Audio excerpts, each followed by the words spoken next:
ماں کی ممتا۔ ہمیں اماں جی اس وقت زہر لگتیں جب وہ سردیوں میں زبردستی ہمارا سر دھوتی۔ لکس، کیپری، ریکسونا کس نے دیکھے تھے؟ کھجور مار کا صابن سے کپڑے بھی دھلتے تھے اور سر بھی۔ آنکھوں میں صابن کانٹے کی طرح چبھتا اور کان اماں کی ڈانٹ سے لال ہو جاتے۔ ہماری ذرا سی شرارت پر اماں آگ بگولا ہو جاتی اور کپڑے دھونے والا ڈنڈا اٹھا لیتی جسے ہم ڈومنا کہتے تھے، لیکن مارا کبھی نہیں۔ کبھی عین وقت پر دادی جان نے بچا لیا، کبھی بابا نے، اور کبھی ہم ہی بھاگ لیے۔ گاؤں کی رونقوں سے دور عین فصلوں کے بیچ ہمارا ڈیرا تھا۔ ڈیرے سے پگڈنڈی پکڑ کر گاؤں جانا اماں کا سب سے بڑا شاپنگ ٹور ہوا کرتا تھا، اور اس ٹور سے محروم رہ جانا ہماری سب سے بڑی بد نصیبی۔ اگر کبھی اماں اکیلے گاؤں چلی جاتی تو واپسی پر ہمیں مرونڈے سے بہلانے کی کوشش کرتی۔ ہم پہلے تو ننھے ہاتھوں سے اماں جی کو مارتے، ان کا دوپٹہ کھینچتے، پھر ان کی گود میں سر رکھ کر منہ پھاڑ پھاڑ کر روتے۔ کبھی اماں گاؤں ساتھ لے جاتی تو ہم اچھلتے کودتے خوشی خوشی ان کے پیچھے پیچھے بھاگتے۔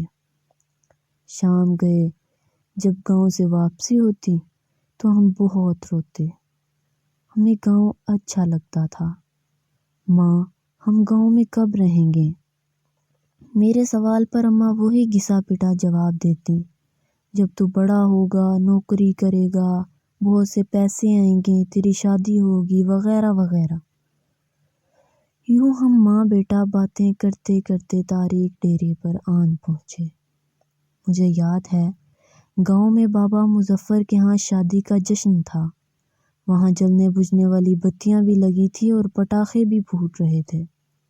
میں نے ماں کی بہت منت کی کہ رات ادھر ہی ٹھہر جائیں، لیکن وہ نہیں مانی۔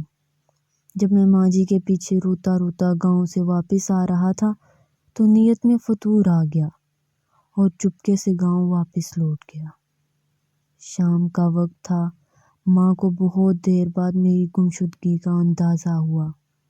وہ پاگلوں کی طرح رات کے اندھیرے میں کھیتوں میں آوازیں لگاتی اور ڈیرے سے لے کر گاؤں تک ہر کونے میں لالٹین لگا کر جھانکتی رہیں۔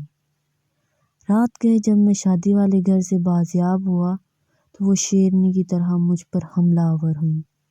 اس رات اگر گاؤں کی عورتیں مجھے نہ بچاتیں تو اماں مجھے مار ہی ڈالتی۔ ایک بار ابو جی اپنے پیر صاحب کو ملنے سرگودا گئے ہوئے تھے۔ میں اس وقت 6-7 سال کا تھا۔ مجھے شدید بخار ہو گیا۔ اماں جی نے مجھے گرم چادر میں لپیٹ کر کندھے پر اٹھایا اور کھیتوں سے گزرتی 3 کلومیٹر دور گاؤں کے اڈے پر ڈاکٹر کو دکھانے لے گئیں۔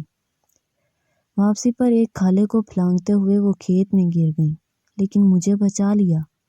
انہیں شاید گھٹنے پر چوٹ آئی تھی۔ ان کے منہ سے میرے لیے حسبی اللہ نکلا۔ یہ واقعہ میری زندگی کی سب سے پرانی یادداشتوں میں سے ایک ہے۔ یقیناً وہ بڑی ہمت والی خاتون تھیں اور آخری سانس تک محنت و مشقت کی چکی پیستی رہیں۔ پھر جانے کب میں بڑا ہو گیا اور اماں سے بہت دور چلا گیا۔ سال بعد جب گھر آتا تو ماں گلے لگا کر خوب روتی، لیکن میں سب کے سامنے ہنستا رہتا۔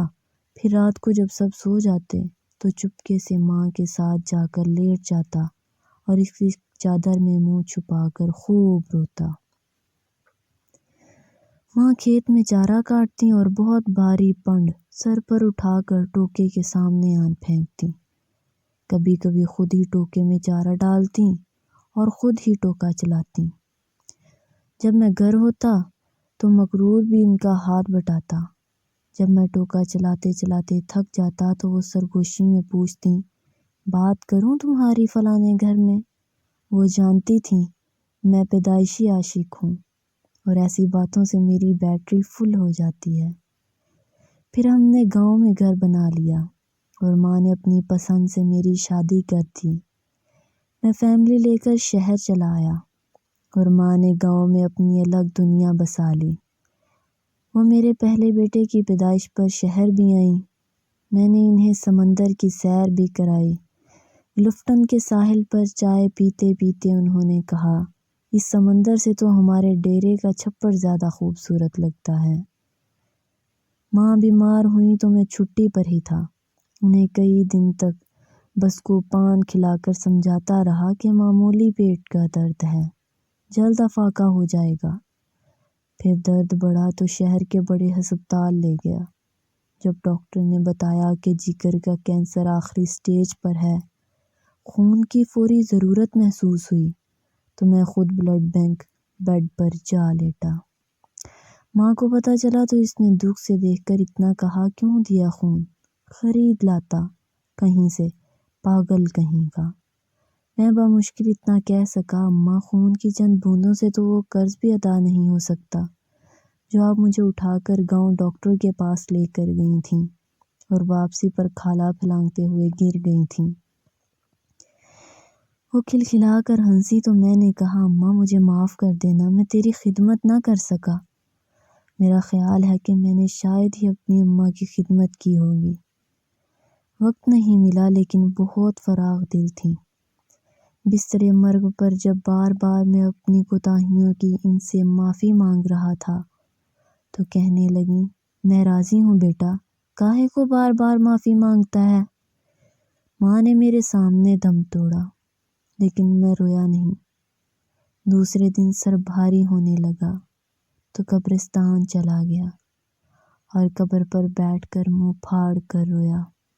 ماں سے بچھڑے مدت ہو گئی، اب تو یقین بھی نہیں آتا کہ ماں کبھی اس دنیا میں تھیں یا نہیں تھیں۔ آج بیت اللہ کا طواف کرتے ہوئے پٹھانوں اور سوڈانیوں کے ہاتھوں فٹ بال بنتا بنتا جانے کیسے دیوار کعبہ سے جا ٹکرایا۔ یوں لگا جیسے مدتوں بعد پھر ایک بار ماں کی گود میں پہنچ گیا ہوں۔ وہی سکون جو ماں کی گود میں آتا تھا، وہی اپنائیت، وہی محبت جس میں خوف کا عنصر بھی شامل تھا۔ اس بار منہ پھاڑ پھاڑ کر نہیں، دھاڑے مار مار کر رویا۔ 70 ماؤں سے زیادہ پیار کرنے والا رب کعبہ اور ہم صدا کے شرارتی بچے۔ اگر آپ کو میری یہ ویڈیو اچھی لگی ہو تو میرے چینل کو ضرور سبسکرائب کریں اور ویڈیو کو لائک کریں۔